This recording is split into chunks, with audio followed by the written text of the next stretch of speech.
Welcome back to my garden in Queensland and welcome back to my roses. This is one of about 6 or 8 climbing roses I have in my garden. As you can see, we've put it up here on a man-made frame. This one is called Florentina and it's part of the collection of the Kordes breeding group. Very well known, famous breeding family for roses in the world. It's a moderate sized climber. It produces large clusters of clear red blooms. Let me show you one now that is coming out. Look at the colour on here.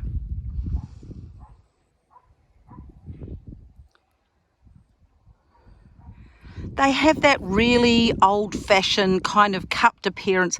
There's a slight scent on there, which makes it really nice. And it's a repeat flower. Now, this one's actually been in the ground 3 years. And the rose breeder that I bought my roses from said roses in their 3rd year plus are at their best. And I have to say this one is too. You can see the blooms all over it and the new growth. We have blooms down in here. We have new growth all the way through this plant and round here as well on the back side of the frame. So all that beautiful deep purple new growth and the buds coming through here. Look at them. Aren't they absolutely fantastic? This is easy to train the canes up through frames. I had a little challenge with some of the others. This has got thorns on it, so be careful. And the foliage on here is really shiny. I can't see if I can get a place to show you just how beautiful it is. As you can see, absolutely gorgeous foliage on here. Pretty disease resistant. Most of my roses suffer with a little bit of black spot, just part of living in the tropics, but this one has actually been super good as far as disease resistance goes.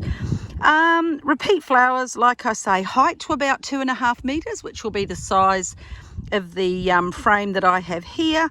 Prune them in winter, regular watering. So in the heat, mine will be watered once a week. In the winter, they can go 2 or 3 weeks. They love a feed, so make sure you fertilize them.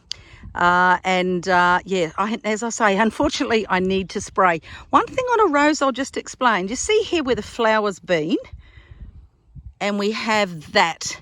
Now, that is called a rose hip. Okay, so these are actually taken and made into drinks. You might have had them for your baby, rose hip syrup. But once it becomes a hip like that, you need to cut it off the plant. It will actually take a lot of energy and goodness into that rose hip. So if you're not going to use them for anything else, which I'm not, because you can use them to breed other plants from, grow other plants from. If you're not going to be doing that, you need to take them off. So a Florentina, a beautiful climbing rose at its peak now, in its 3rd year, looking just gorgeous against this frame. Have a fabulous day today in your roses.